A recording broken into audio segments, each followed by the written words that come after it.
Hello guys, आज हम पढ़ने वाले हैं नियोनेटल जॉन्टिस और हाइपर बिलिरुबिनिया, और इसे हिंदी में पीलिया भी कहा जाता है। जॉन्टिस किसे कहते हैं, इसे अगर हम परिभाषा के द्वारा समझे तो yellowish discolouration of the body due to the increase the bilirubin level, यानी बिलिरुबिन लेवल के इंक्रीज होने के कारण बॉडी का कलर येलो होने लग जाता है, उसे ही हम जॉन्टिस कहते हैं। नियोनेट में normal haemoglobin level 1 to 1.3 mg/dl होता है।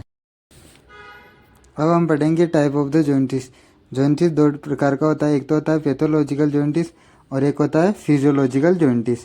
पैथोलॉजिकल जॉन्टिस का मतलब है कि बच्चे के जन्म के 24 घंटे के अंदर जो जॉन्टिस होता है उसे पैथोलॉजिकल जॉन्टिस कहते हैं। इसमें हीमोग्लोबिन लेवल जो होता है वो 15 mg/dl से ज़्यादा इंक्रीज हो जाता है, और ये किसके कारण होता है, वरना तो RH इनकम्पेबिलिटी के कारण हो जाता है, या फिर ABO इनकम्पेबिलिटी के कारण हो जाता है, या फिर इरिथ्रोथ्रोम्बोब्लास्टोसिस के कारण हो जाता है। और इसका सेकंड टाइप है फिजियोलॉजिकल जॉन्टिस, जो होता है 48 से 72 घंटे के बाद बच्चे के जन्म होने के बाद में यह हो जाता है। इसमें हीमोग्लोबिन लेवल जो होता है वो 15 mg/dl से कम होता है, और ये जो होता है 7 से 10 दिन के अंदर ठीक हो जाता है। और इसमें इटियोलॉजी हो सकती है, जैसे कि RBC का इंक्रीज हो जाना, या फिर RBC की जो होती है लाइफ टाइम वो कम हो जाता है, और इमेच्योर लीवर होने के कारण जो होता है जॉन्टिस होने का एक मेजर कारण ये भी है।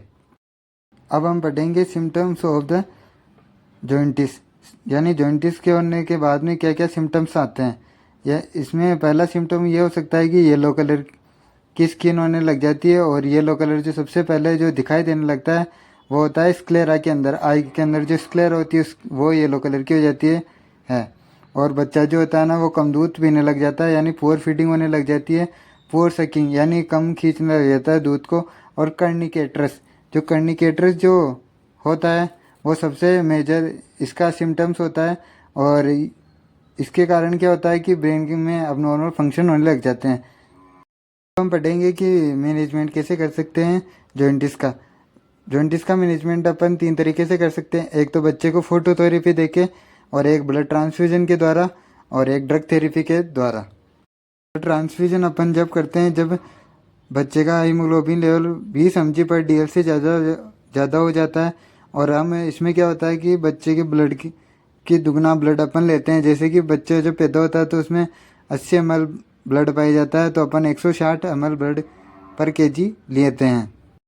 और जॉन्डिस की जो ड्रग ऑफ द चॉइस है वो होती है कि फिनोबार्बिटोन। फिनोबार्बिटोन जो होती है वो बार्बिचुरेट ड्रग होती है, और इसे हम सेडेटिव ड्रग भी कहते हैं, जो सीजर को कम करती है, और यही इसकी ड्रग ऑफ द चॉइस है। Thank you for watching my video. और ऐसे ही अगर आगे किसी टॉपिक पे चर्चा करनी हो तो मुझे सजेस्ट करें कि कौन से टॉपिक पे आगे अपन चर्चा करें।